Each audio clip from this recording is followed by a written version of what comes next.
As you all know by now, I'm a pretty huge Nintendo fan. So when I heard that Nintendo of Sweden was going to hold a pre-launch event for the upcoming Switch console, I immediately set course for Kungsbacka, south of Gothenburg. Welcome to Bergsala! Here I am outside Nintendo's of Sweden's HQ, aka Bergsala AB, because that's the name of the company. But their biggest thing is that they handle all distribution for Nintendo in Sweden. I am here on the Sunday, February 5th, and it's the Nintendo Switch pre-launch event. Now, because I'm a dumbass, I went here on a Saturday to queue with everyone, and it was like 400 plus people in the queue, so I stood in the queue for 5 hours. Now, today on Sunday, there's way less people, so I should have been here today to queue instead, but what are you gonna do? I had two major reasons in coming here. First of all, it was to try out the Nintendo Switch, of course. But even more so, I've never been here to Bergsala before. Ironically, I went to Nintendo's headquarters in Kyoto, Japan before I visited the one in my own country. And the people patiently waiting in line were just as excited as I was. Så vad har ni förväntningar på? Vad tror ni kommer bli bra Switch när ni får prova det? Jag tror det blir kanonbra. Jättebra. Ja. Jag tror nog det kommer vara väldigt, väldigt bra. Vad vill ni spela för något där inne? Jag skulle vilja spela Zelda. Splatoon 2. Jag är väldigt spänd för att spela Zelda-spelet, så ja, det är ungefär därför jag nog är här. Now, let's head inside.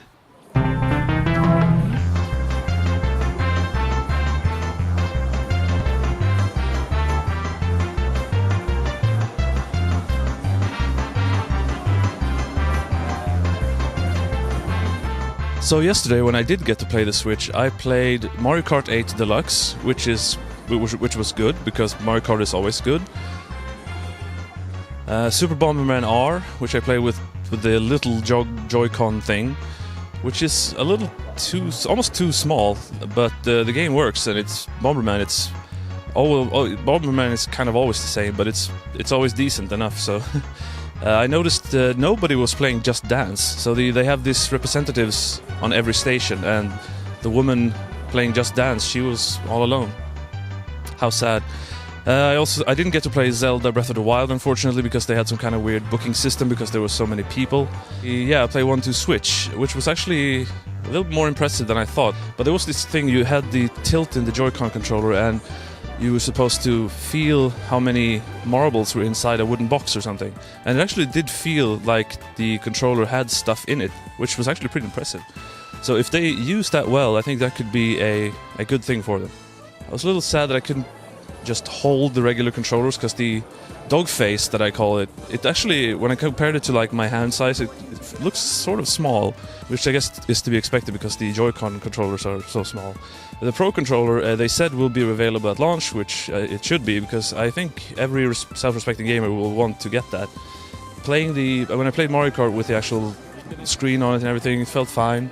The triggers weren't, triggers in that sense, they were just kind of clicky, which is a little disappointing, but it's okay. I had a good impression in general. I will definitely be picking a Switch up when it becomes available.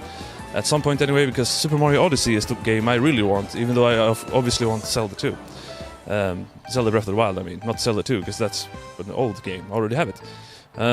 So, yeah, that's about it for me, I guess. Du har spelat Nintendo Switch första gången, vad tyckte du? Det var bättre än vad jag hade förväntat faktiskt. Det var riktigt roligt. Väldigt glad att jag kom in idag. Fick åka hit lite tidigt, men det var kul. Ja, jag tyckte det var helt okej faktiskt. Det var bra kontroller och ja, jag tyckte att det var bra faktiskt. Det var mycket bättre än jag trodde. Så jag är väldigt nöjd. Tror du att Nintendo Switch kommer bli en succé med tanke på att det har sämre hårdvara som vanligt när det gäller Nintendo-konsol? Jag tror att de som är ute efter att spela Nintendo-spel kommer köpa det vare sig det har bättre eller sämre hårdvara än de andra konsolerna. Och att generellt med just bara exklusiva titlar och speciella funktioner kommer nog kunna ta sig igenom och faktiskt bli väldigt populärt. Det beror nog på hur man tänker den. Alltså, som en handhållen tror jag att den kommer funka. Konsolmässigt så vet jag faktiskt inte. Jag tror att det kommer vara mycket bättre än Wii U i alla fall. Jag tror det kommer funka. The Nintendo Switch is set to release in Sweden on March 3rd. Whether or not it will be a success like the Wii, or if it will even surpass the Wii U, we shall see. But one thing is for certain. Nintendo and Bergsala have been a vital part of the gaming scene in Sweden for over 30 years. And judging by the turnout in this weekend's event, that's not going to change anytime soon. Har ni spelat Nintendo-spel i allmänhet länge? Ja, jag har spelat från GameCube och uppåt, så säger jag. Och jag spelar från Nintendo 64. Vad är ert favoritspel genom tiderna? Oj. Vet jag faktiskt inte. Jag skulle nog säga Mario Kart, för man kan spela så många med det. Och, ja. Double Dash. Samma. Jag har nog spelat sedan jag var väldigt, väldigt liten. Sen har jag gått till och från. Började ju med Nintendo 64. Sen spelar jag inte så mycket Nintendo-spel mer än hos kompisar förrän jag skaffade ett Wii U själv då. Så att, men det har varit till och från där. Vilket är ditt favoritspel? Det är nog Zelda-serien. Annars Super Smash. Jag spelar ända sedan jag var jätteliten. Min första konsol var NES, så jag älskade Nintendo ända från början. Och jag har fortsatt göra det. Kommer ni köpa Switch när den är ute? Ja, vad säger du Gustav? Ska vi köpa Switch? Okej.